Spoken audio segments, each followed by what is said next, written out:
Muy bien, seguimos entonces haciendo este recorrido. Va a ser la última clase que hacemos este recorrido. Me parece que con los dos enfoques que le hemos dado a este recorrido ya nos sirve para poder afianzar mejor el conocimiento y poder ubicarnos correctamente en las distintas etapas que Israel tiene y consecuentemente del texto bíblico. Ahora llegamos a lo que se le conoce como la monarquía unida. Y la monarquía unida tiene paso en el 1020 aproximadamente al 931 antes de Cristo. Y como todo comienzo, la monarquía también fue difícil en sus inicios, ¿no? No fue tan fácil decir, bueno, estamos así, tomemos un rey y pongámoslo por encima. La verdad que no, realmente ya lo miraremos en los libros de Samuel, por ejemplo, que hubo un proceso muy interesante sobre este punto. Incluso hay dos tradiciones que se contraponen en cuanto a la monarquía.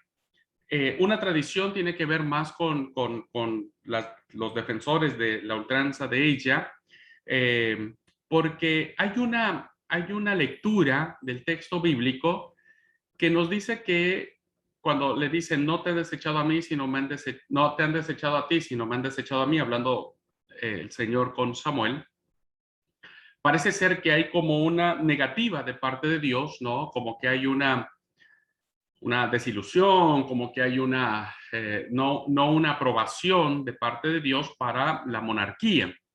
Pero hay una segunda lectura del mismo texto bíblico más adelante donde parece ser que Dios estaba de acuerdo con que esto pudiese suceder en el pueblo. No fue tan el hecho de que Dios se opusiera decididamente a la monarquía, sino da a entender que iba a haber un rey. Y lo vimos ahora, por ejemplo, en Deuteronomio, cuando ustedes pasen aquella tierra y pongan un rey, el rey tiene que ser de tal forma.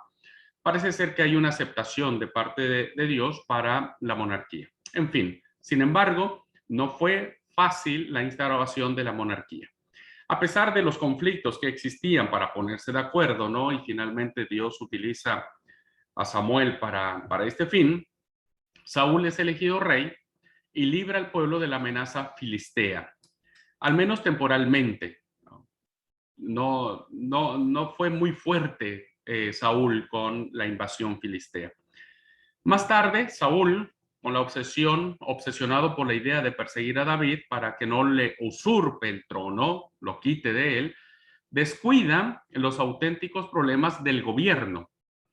Entonces, en aras de si se puede llamar así, una venganza personal o en aras de una persecución que tuvo Saúl con David, hizo, ¿no?, que lo importante, las decisiones importantes que sucedían en su gobierno, no las atendiera debidamente. Eso hizo que los filisteos reforzaran su estrategia. Los filisteos no eran cualquier cosa, eran gente seria, y terminaron derrotándolos por ellos en la batalla de Gelboem, donde Saúl, hay también dos tradiciones que tienen que ver con la muerte de Saúl. Ya iremos viendo, hermanos, porque hay estas tradiciones que parece ser que o se duplican o se contraponen, ¿no? Hay muchas de estas tradiciones en el texto bíblico que al parecer, ¿no?, hay una contradicción entre ellas. Y la muerte de Saúl es una de ellas. Ya miraremos por qué esta duplicidad de tradiciones. Y bueno, finalmente Saúl o se suicida o lo mata eh, uh, su escudero. Cualquiera de los dos casos, finalmente Saúl muere. Y a Saúl entonces le sucede David. Este hecho va a ser muy interesante, hermanos, muy interesante, porque su nombramiento como rey revelará un hecho desafiante, interesante. Primero, David será elegido para gobernar el reino del sur, ¿no? Es electo para gobernar las dos tribus que estaban en el sur, que dijimos que era Judá, los judíos.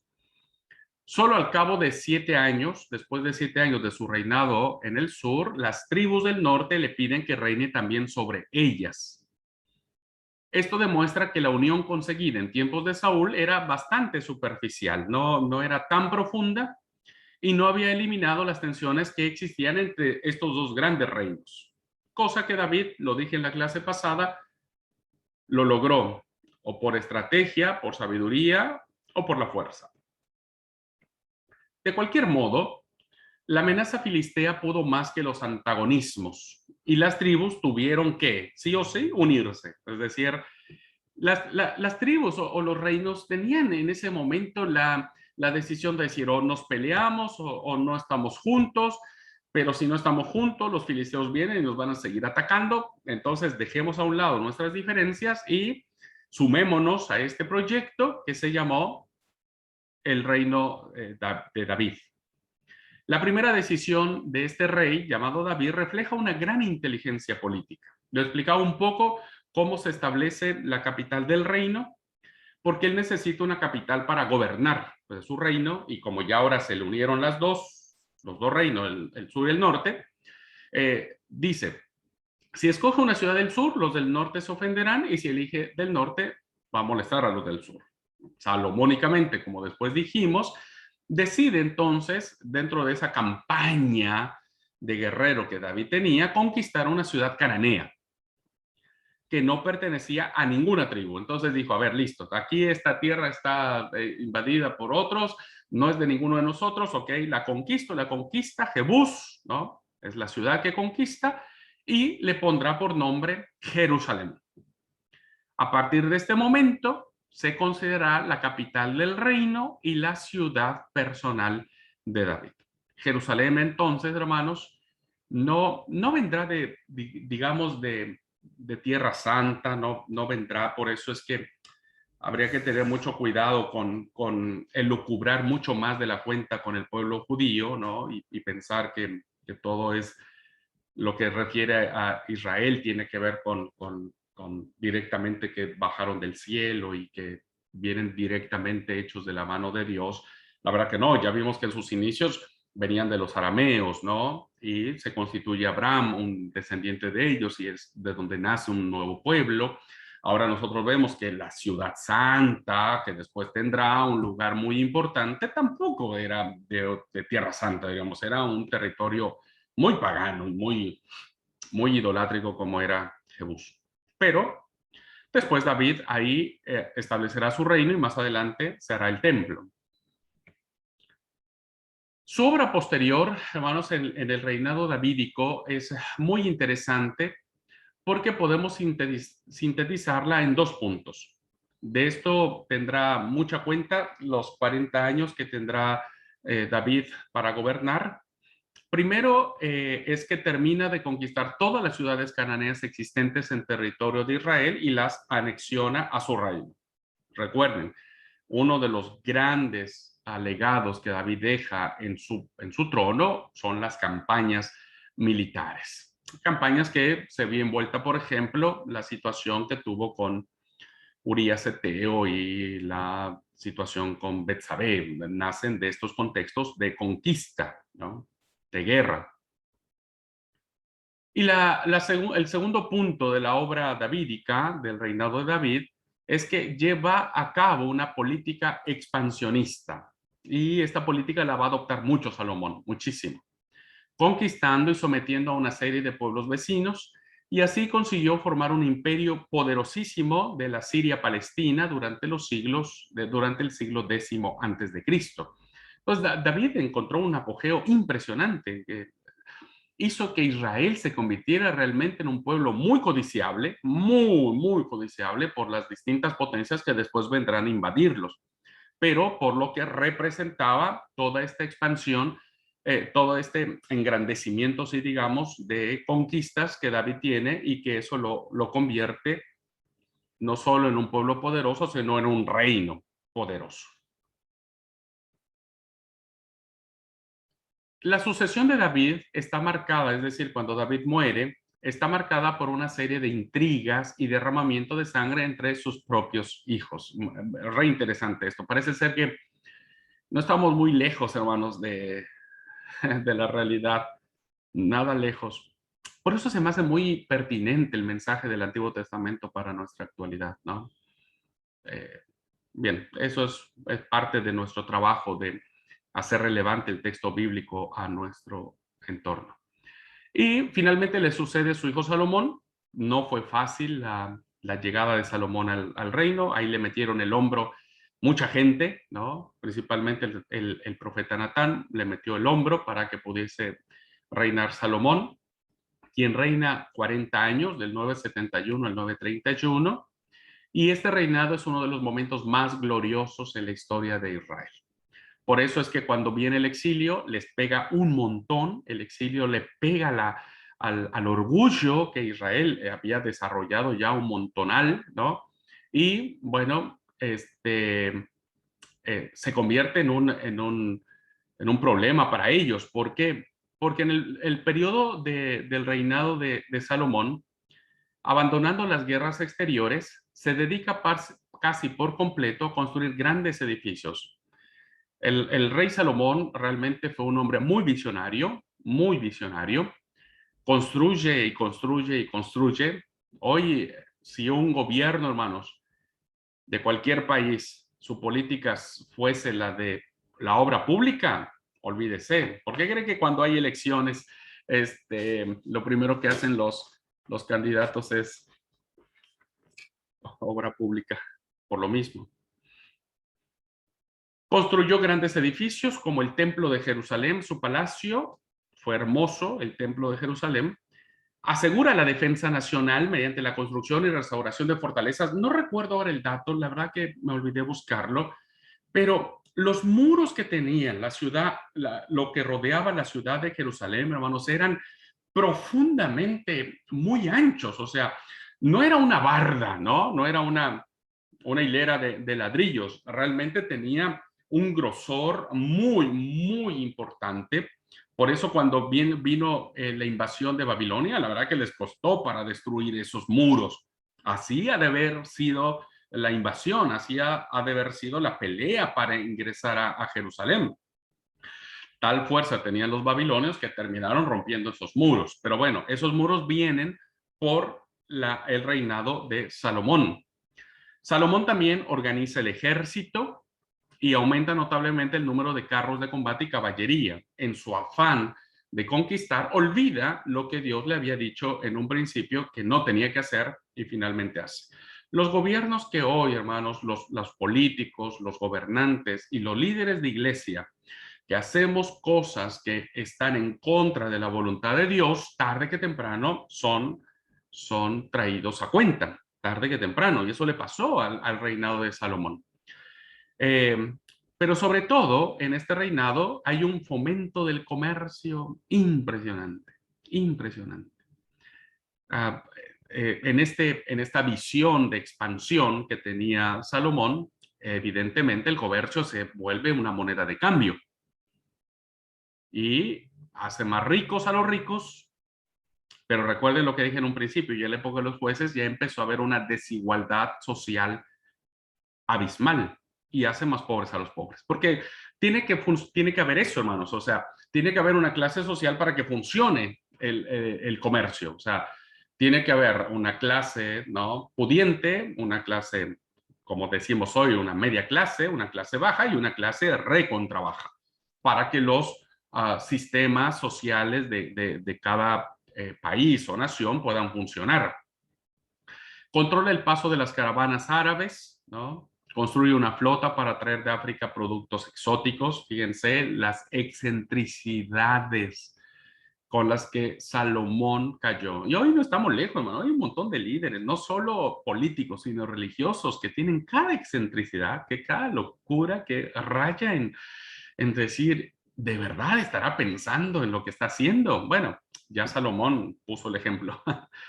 La riqueza, hermanos, aumenta de forma inesperada, las ciudades crecen y se produce un fuerte fenómeno de inmigración. Hay un fenómeno interesantísimo de inmigrantes. Sin darse cuenta, Salomón está poniendo piedra a piedra el fundamento de la división y la catástrofe. sus grandes empresas constructoras le obligan a utilizar abundante mano de obra y exigen, evidentemente, mucho dinero. Los primeros en tener que trabajar son los cananeos, pero después obliga a 30,000 israelitas a trabajos forzados.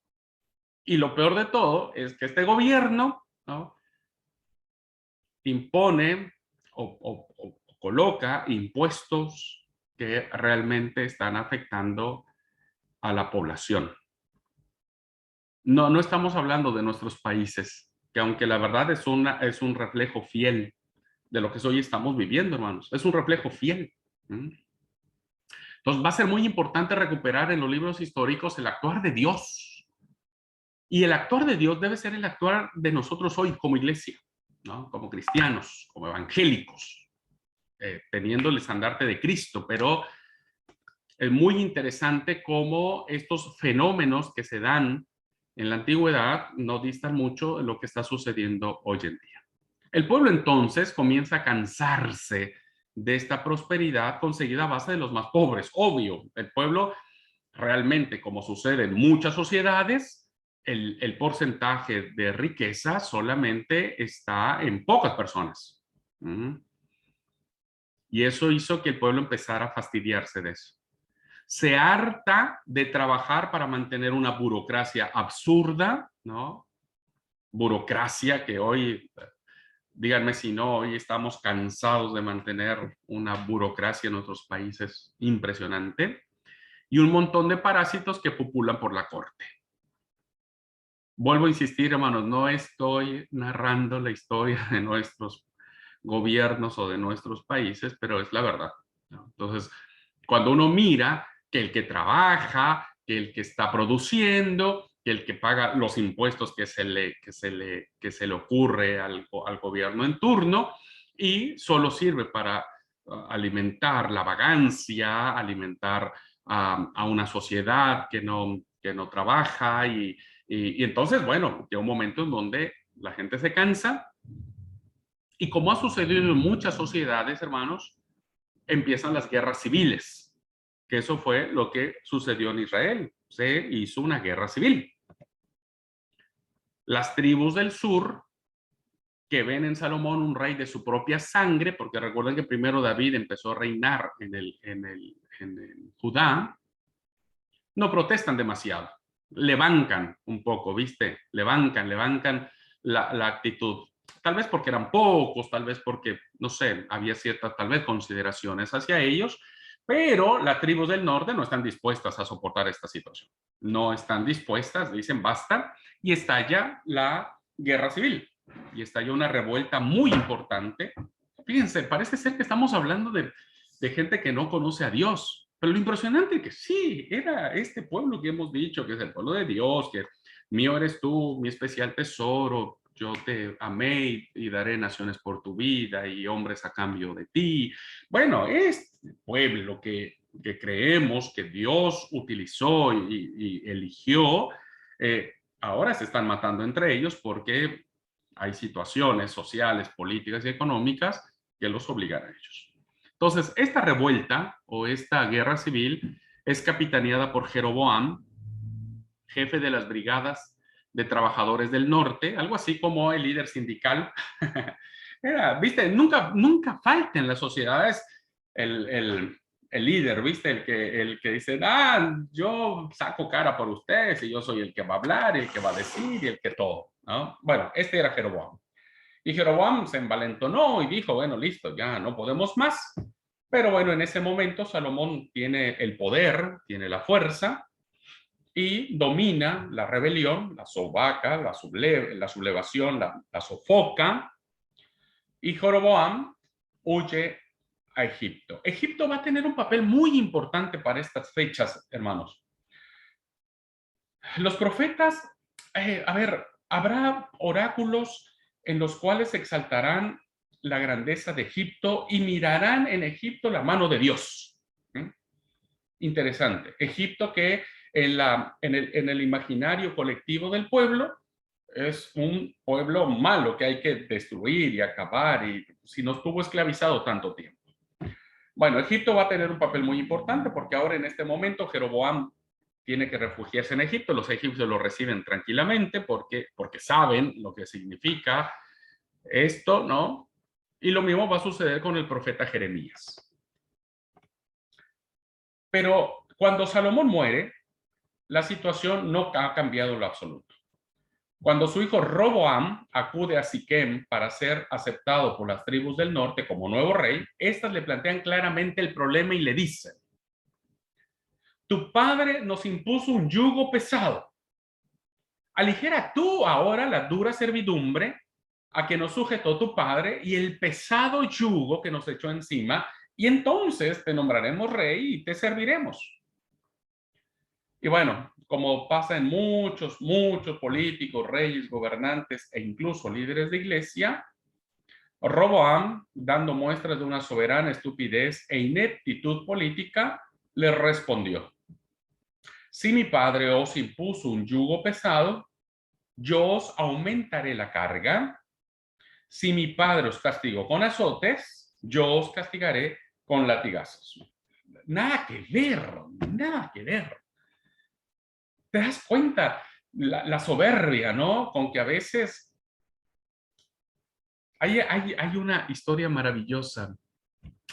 No se aplica a esta parte, pero hay un librito que lo voy a escanear y se los voy a compartir porque no sé cuántas páginas tiene muy pocas páginas. Es un librito que usted dice, wow, pero es una obra grandota, sí, una obra impresionante. Se llama El perfil de los tres monarcas.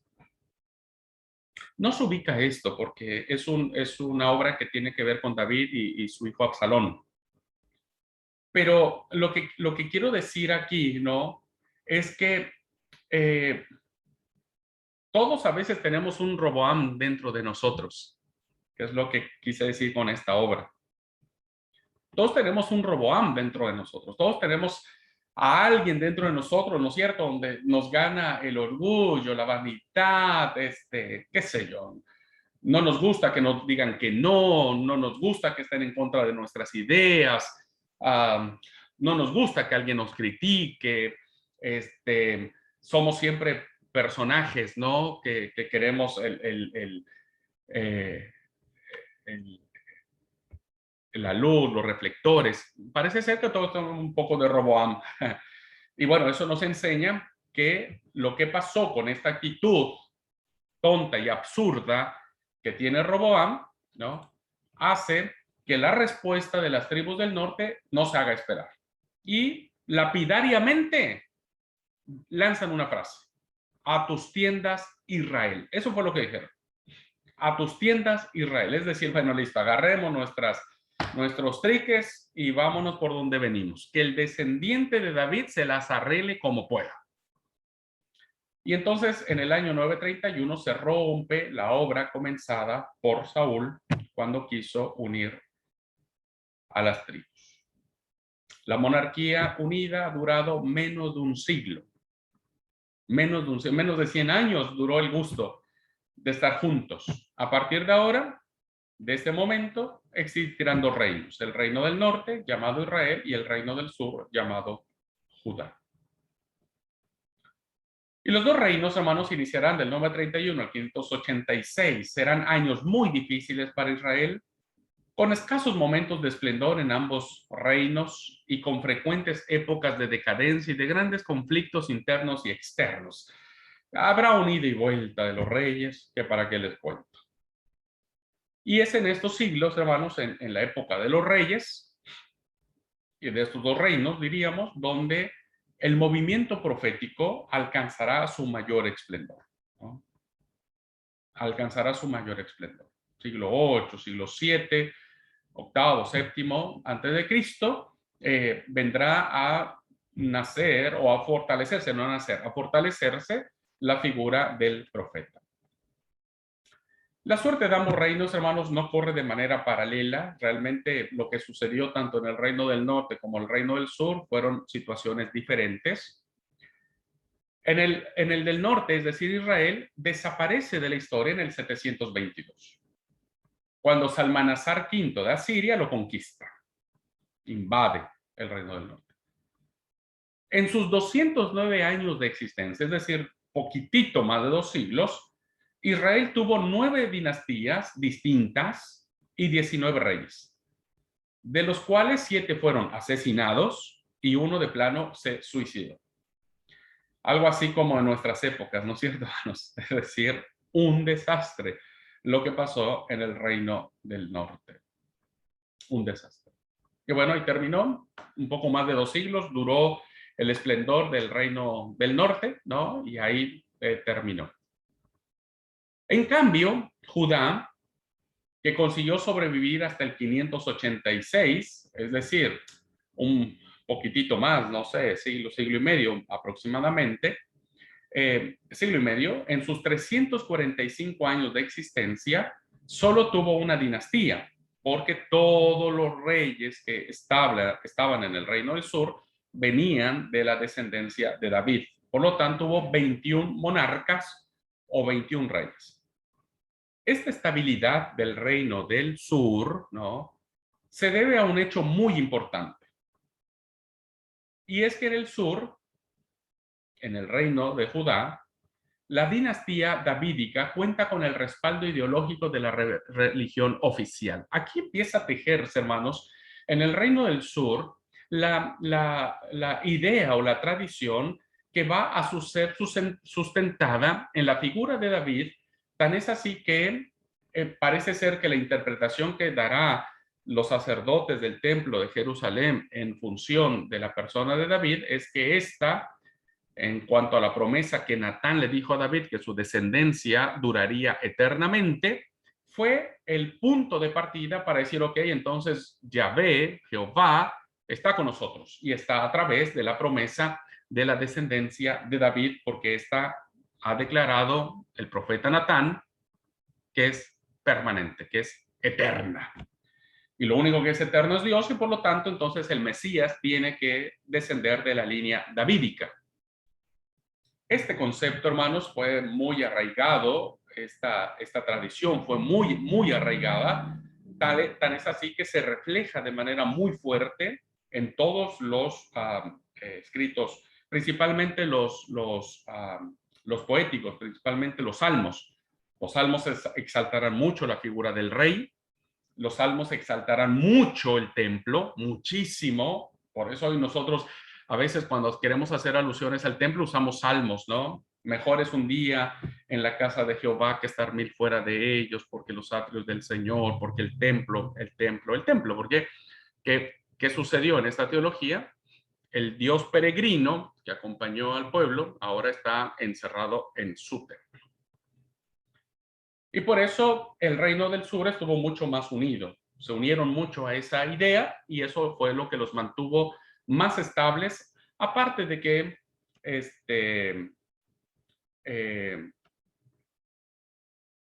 siempre estuvieron bajo el gobierno o bajo las órdenes de los imperios que estaban en dominio en ese momento. O sea, se acomodaron políticamente.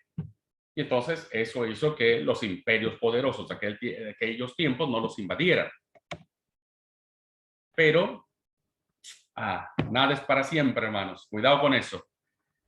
Empieza el exilio. Aquí ya estamos en la etapa del exilio. Todo lo que vimos por la época post-exílica. No, preexílica, perdón. Preexílica. Ahora es el exilio. Los judíos van a sucumbir también a la tentación que sucedió con el Reino del Norte. Se rebelaron contra la gran potencia militar a finales del siglo VII, que es Babilonia, y en el 597 hubo una primera deportación, pero esta no fue tan dramática o tan caótica. Los acontecimientos más graves van a ocurrir en el 586, cuando Nabucodonosor conquista Jerusalén. Ya les dije que realmente fue algo interesante porque los muros que rodeaban Ciudad Santa, Jerusalén, eran realmente muy fortificados.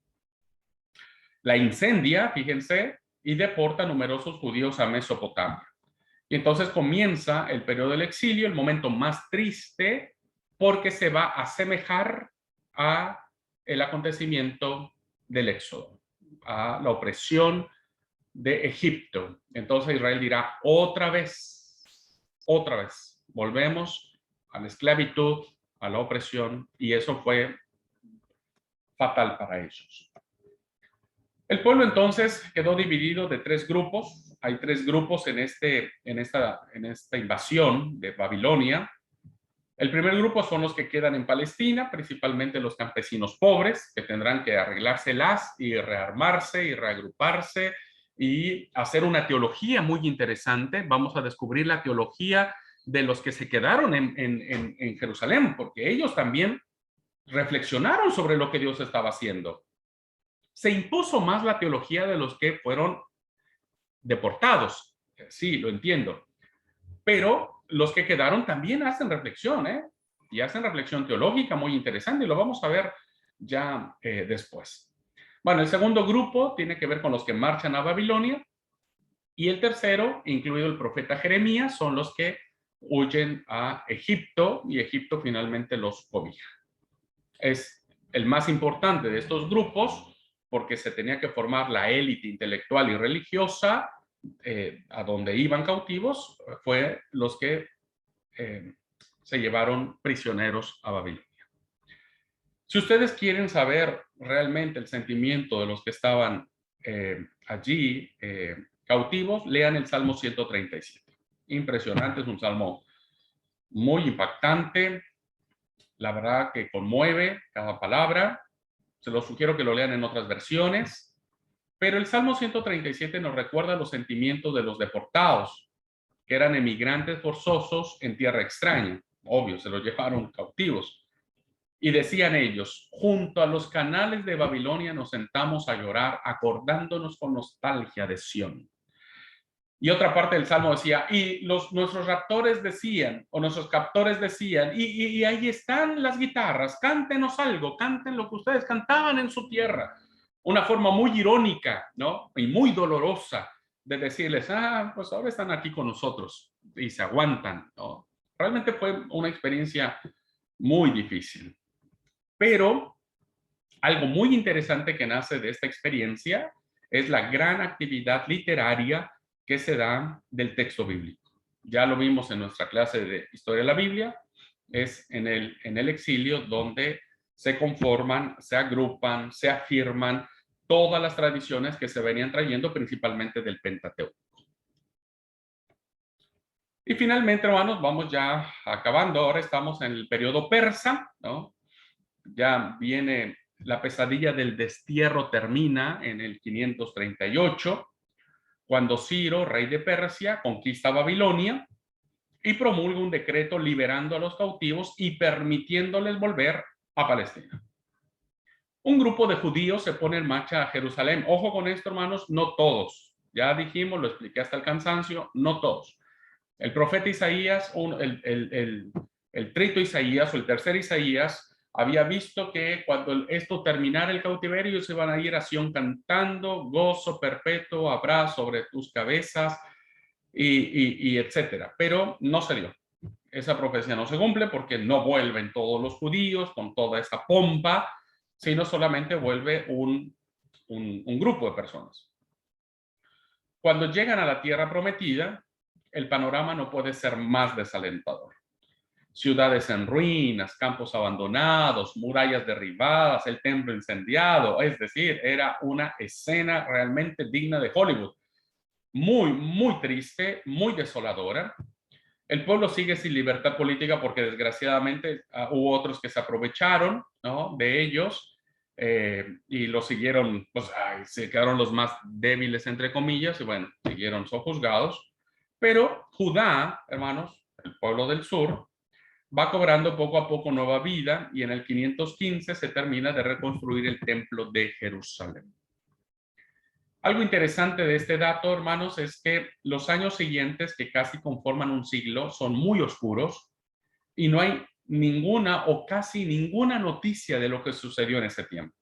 Es decir, un poco menos de 100 años que no sabemos qué pasó con el pueblo, no sabemos nada de ellos, realmente no tenemos literatura de ello. Solo podemos decir que hacia el 445 llega a Jerusalén Nehemías, que ya hablamos mucho de él, que termina de reconstruir las murallas y lleva a cabo una reforma social. Nehemías será el gran reformador social. Ojo con esto, es muy importante porque vendrá con la teología. Él es el de los deportados, es de los que nació ya allá eh, en Babilonia. Y vendrá con una teología muy interesante, ¿no? Principalmente de pureza y de santidad, porque es ahí en el exilio donde se da mucho la reflexión de la santidad. Ahí en el exilio se reafirman principalmente el sábado.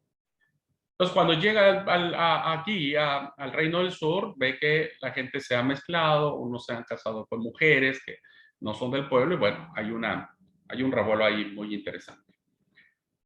Y esta reforma social se corrobora más tarde con la reforma religiosa de el sacerdote Esdras en el 428, ¿no? Entonces, los dos libros que tenemos de Esdras de Nehemías tienen que ver más con este contexto de una reforma social por parte de Nehemías y una reforma religiosa por parte de Esdras. Después de estos dos grandes personajes, hermanos, Esdras, Nehemías, pasa otro siglo, ¿no? Del que tampoco tenemos ningún dato, no sabemos qué sucedió con el pueblo, qué pasó, eso es muy oscuro ese tiempo, y nos volvemos a ver hasta el 333 cuando Alejandro Magno conquista Palestina. Ya regresamos a la historia y encontramos que Palestina ahora es conquistada por los griegos. Y entramos a la época griega, que abarca del 333 al 63. Este periodo abarca desde la conquista de Palestina por Alejandro Magno hasta la conquista de Jerusalén por Pompeyo, el general romano.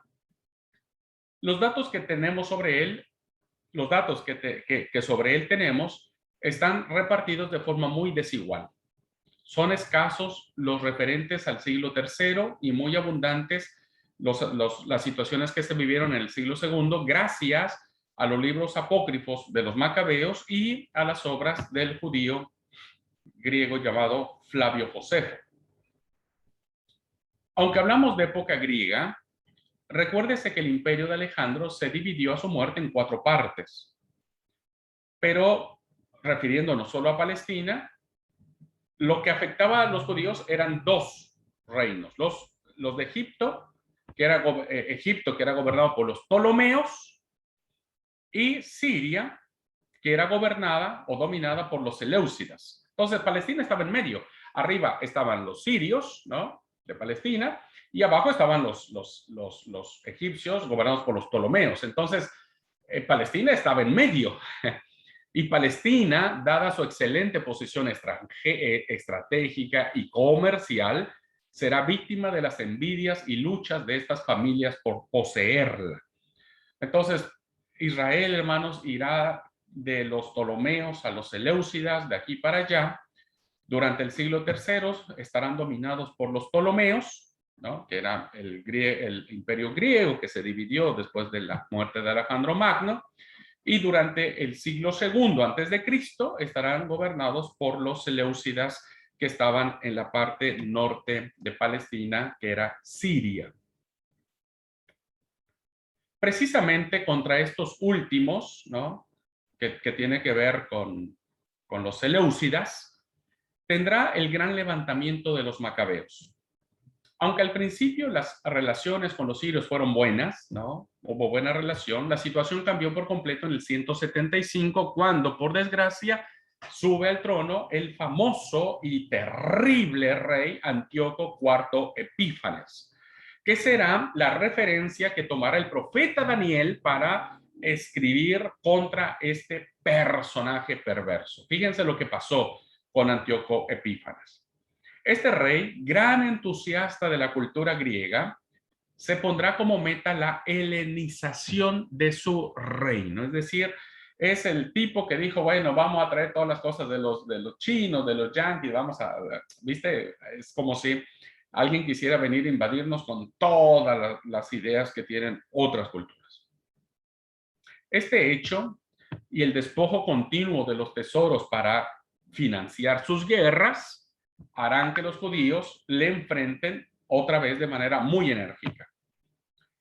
En el 169, cuando vuelve de una campaña contra Egipto, saquea el templo de Jerusalén. Fíjense que hasta dónde llega la perversidad de este personaje. Se apodera de los utensilios y los vasos sagrados, arrancando incluso las láminas de oro que tenía la fachada del templo. Pero la gran crisis, lo más terrible que va a pasar en esta etapa, comenzará en el 167 antes de Cristo, cuando decida llevar a cabo la helenización de Jerusalén. Él dijo, listo, aquí yo soy el rey y van a hacer lo que yo mande y ahora se los voy a demostrar. ¿Qué hizo este rey, hermanos, que mereciera que el libro del profeta que se le llama Daniel hablara profundamente contra él, ¿no? Y predijera su fin, su terminación, ¿no? ¿Qué hizo? Fíjense lo que hizo. Vamos terminando ya, porque ya estamos en la última etapa. Como primer paso, su general Apolonio atacó al pueblo degollando a muchos y esclavizando a otros, su propio pueblo. La ciudad fue saqueada y parcialmente destruida, igual que las murallas. Luego, viendo que la resistencia de los judíos se basaba sobre todo en sus convicciones religiosas, prohibió la práctica de esta religión en todas sus manifestaciones. Fueron suspendidos los sacrificios regulares, la observancia del sábado y de las fiestas, mandó a destruir las copias de la ley y prohibió la circuncisión de los niños.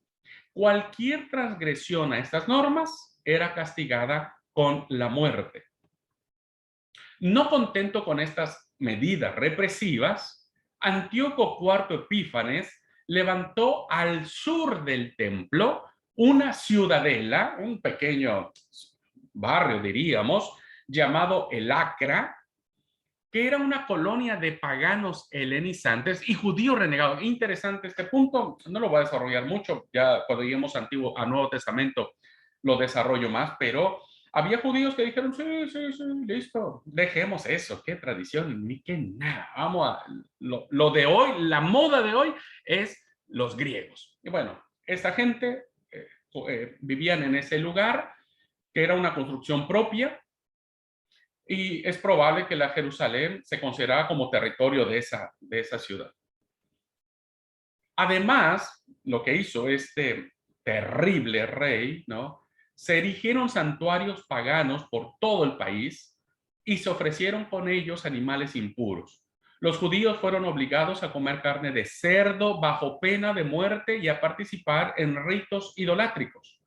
Y la gota que derrama el vaso, el coronamiento de todo, fue cuando en el mes de diciembre del 167 a.C., fue introducido dentro del templo el culto al dios Zeus olímpico. Eso fue realmente el acabose. Fue una etapa muy complicada para el pueblo de Israel, fue una etapa muy difícil para el pueblo, ¿no? Ahora tener que enfrentar este tipo de medidas. Y entonces los judíos piadosos, los que querían seguir manteniendo la tradición de sus antepasados, no podían soportar estas ofensas continuas a su religión y se negaron a obedecer estas normas. Antíoco respondió con una cruel persecución. Y entonces es cuando estalla lo que se le conoce como la rebelión de los macabeos. Y la pone en marcha uno de los intelectuales de esto, que fue el anciano Matatías, apoyado por los Hasidim, que son los iniciadores del movimiento fariseo y escénico, que se traducía como los piadosos. Bien, cuando muere Matatías, al cabo de unos pocos meses de iniciada la revuelta macabea, le sucede su hijo Judas, que fue un personaje muy importante en esta rebelión, y más tarde estarán los hermanos de Judas, Jonatán y Simón. Y bueno, de ahí vendrá toda una dinastía que trata de lograr la independencia de Jerusalén, de Palestina, contra el imperio, y estará Juan Hircano, Alejandro Janeo, Salomé Alejandra y Aristóbulo II. Bien, termino entonces diciendo lo siguiente, ya estamos en la época final antes de que nuestro Señor Jesús nazca. Los datos que poseemos sobre esta rebelión, que fue muy importante también para la impronta y la teología que desarrollaron los apócrifos y que fueron incorporados al canon griego, a la Septuaginta, son tan abundantes que, bueno, la verdad es muy difícil sintetizar todo lo que sucedió, pero me voy a limitar a recordar estos detalles. Primero, la revuelta de los macabeos significa una lucha dentro del pueblo judío, un enfrentamiento entre dos grupos claramente delimitados. Típico, ¿viste? Siempre hay dos grupos. El de los partidarios de la tradición, los que querían seguir manteniendo la fe de los antepasados, y los defensores del helenismo que dijeron, bueno, no tiene nada de malo que adoptemos costumbres griegas. En principio, la revuelta no se dirige contra Siria, que eran los seleucidas que estaban dominando al pueblo de Israel. Solo más tarde, con el paso del tiempo, cuando los sirios ayudan a los helénicos, bueno, entonces ahí ya se rompió todo, ¿no? Y se hará una guerra contra la potencia invasora. Segundo, lo que comenzó como una lucha por la libertad religiosa terminó en una batalla por el poder político. ¿Le suena algo parecido? No estamos muy lejos del Antiguo Testamento, ¿verdad? No es tan antiguo, me parece. Quizás era inevitable porque resultaba imposible garantizar la observancia de la ley y de las tradiciones mientras no se tuviese plena independencia. Obvio, si siguen sometidos van a tener que estar bajo las órdenes del opresor. Pero conviene recordar que no todos los contemporáneos de los macabeos pensaban del mismo modo. Algunos se sintieron insatisfechos con el matiz político de la revuelta que iba tomando la rebelión y dejaron de decir, listo, ya esto ya se fue para otro lado, y dejaron de apoyar. Y entonces surgen profundas tensiones entre ellos que van a tardar muchos años y el Señor Jesús va a tener que enfrentarlos. Y ahora el Evangelio de Jesús va a estar muy ligado a estas tensiones que existen entre el pueblo. Por eso es muy importante conocer estos puntos y saber por qué Jesús enfrenta a los fariseos como los enfrenta, por qué enfrenta a los esenios como los enfrenta a los celotas, por qué muchas cosas de Jesús. Y lo sabremos solamente cuando tengamos claro estos antecedentes. Finalmente, hermanos, la última diapositiva, haciendo ya el cierre de esta otra mirada de la historia de Israel. La rebelión macabea, capitaneada inicialmente por hombres de profunda valía, terminarán llevando al poder a gente inepta, ambiciosa y vengativa, típico de todo gobierno que se aleja de Dios. Las luchas dinásticas y las tensiones internas terminarán provocando la intervención de Roma, que ahí es donde entra la señora del mundo antiguo, la poderosísima Roma, que más adelante será la perseguidora del cristianismo. Cuando Pompeyo, en el 63 a.C., conquista Jerusalén con todas sus tropas romanas y va a anexar a Palestina ahora bajo la provincia romana de Siria. Y es aquí entonces donde termina, diríamos, en términos históricos, en términos de hechos concretos, de actos que pasaron en el pueblo, el peregrinaje a grandes rasgos de la conformación del pueblo de Israel, de su identidad y sobre todo, hermanos, de lo que tiene que ver con el texto bíblico, que tiene que ver con las respuestas que el texto bíblico va a dar a esos casos en concreto, pero que ahora nosotros los podemos reinterpretar y mirar, no cometer los mismos errores y también ver qué es lo que Dios siempre ha pedido a su pueblo y ahora a su iglesia en relación a su voluntad. Y me parece que es ahí donde radica la importancia, el valor, la belleza, diría yo, y la unción del Espíritu Santo en los libros del Antiguo Testamento.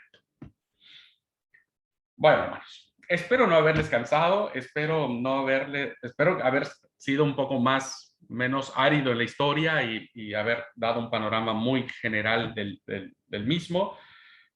Si alguien tiene alguna pregunta, es hora de hacerla y si no, cerramos nuestra clase este día. Como decía Ausencio, si alguien tiene si nadie tiene una pregunta es porque o no le entendimos nada o porque Se me durmieron en la clase. Karina.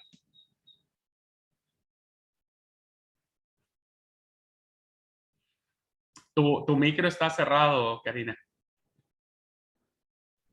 Perdón, bajé el de la computadora y me olvidé subir el teléfono. Quería saber si estas diapositivas va a subir a la plataforma. Sí, sí. Y la otra, ¿cómo serían las evaluaciones de esta materia, ya que en la plataforma no tenemos nada y no sé si nos dijo algo, no me acuerdo. Ustedes no sufran por eso, Karina. Ustedes queden tranquilos, porque si yo les digo cómo les voy a calificar, se van a estresar más. Me van a decir, mejor no hubiéramos preguntado. No, quiero ofrecerles una disculpa. La verdad es que ha sido muchas cosas que estamos trabajando en el seminario y no me ha dado el tiempo de prolijar mi materia en la plataforma. Espero en Dios que hoy, mañana, antes de que ustedes se levanten, mi plataforma esté prolijada, esté el sílabo, esté todo el material y todo correcto. Y en el sílabo vendrá la forma de evaluación. Pero les adelanto, la forma de evaluación va a ser básicamente por cuestionarios. Esa va a ser nuestra forma de evaluación y habrá cuestionarios parciales. Entonces, quien apruebe los exámenes parciales ya no tendrá que presentar un examen final. Solo el que no apruebe los exámenes parciales, ¿no? Entonces tendrá que hacer un examen final. Pero si ustedes van aprobando los 4 exámenes parciales que vamos a tener durante la cursada, es suficiente para que aprueben la materia. Lo que sí voy a insistirles y voy a tener que motivarlos, y si no me van a obligar a tener que hacer eso como una forma de evaluación que yo no quiero, lo que sí tengo que motivarlos a leer. Tienen que leer, hermanos. Eso sí, la verdad que van a tener que, voy a subir algunos archivos, voy a tratar de que sean lecturas interesantes, de que puedan ser entendibles, que no sean tan teológicas ni demás, pero sí es importante que puedan leer, ¿no? Eso es fundamental. Si no, nos vamos a quedar muy atrasados, ¿ok? Pero eso sería, Karina. Sí, voy a subir ya todo a la plataforma, el material, todo, para que lo tengan y lo repasen, ¿ok? ¿Alguna pregunta más? ¿Bere? ¿Me puedes repetir desde la época patriarcal, por favor? Sí, mi amor, ahora que acabe la clase, hacemos un matecito y nos sentamos tranquilamente a charlar, porque me parece que los hermanos hoy no nos van a bancar. No, no es cierto, muy bueno, la verdad que demasiada información, pero creo que ahora hace como más entendible muchas cosas que uno por ahí lee en la Biblia y otras que por ahí a lo mejor ni tenía una idea, así que no, gracias, muy, muy bueno. Bueno, gracias, amor, gracias. ¿Alguien más, hermanos? ¿Hermanas? Hermano, yo totalmente de acuerdo con tu esposita. Muy, muy emocionante ese repaso que el hermano nos hizo, pero no, emocionante. Yo no me dormí, ese lo cuento. Muy bien, gracias, mi hermana Rosalba. Con que usted me haya dicho eso, ya me voy tranquilo a mi hora de tomar el mate. Gracias. Bueno, quiero decirles que ahora va a estar en la plataforma, pero se los anticipo. He querido usar estas horas para hacer toda esta introducción, he tratado de darle de distintas miradas este punto, ¿no? La segunda parte de la cursada, vamos a enfrentarnos, la sección se llama Los problemas que plantea el estudio del Antiguo Testamento. Ya vamos a entrar un poquitito, despacito, nos vamos mojando los pies. Ahora estuvimos en la playa nomás, estuvimos y re piola todos en la playa, pero ya despacito vamos a tener que ir entrando con algunos problemas que plantea el Antiguo Testamento. Y va a ser muy interesante, muy, muy interesante. Y la tercera parte de la cursada va a tener que ver con un panorama muy general de los libros de la Biblia, del Antiguo Testamento, evidentemente. Algunos rasgos teológicos, datos informativos y demás, porque estamos en introducción. Ya cuando lleguemos a los cursos de secciones, bueno, ya profundizaremos más. Pero esas serían las líneas generales que vamos a tener en esta materia de introducción al Antiguo Testamento. Bueno, hermanos, hermanas, muchas gracias. Deseo que Dios les bendiga. Voy a parar la grabación porque si no me va a pasar lo de hace rato.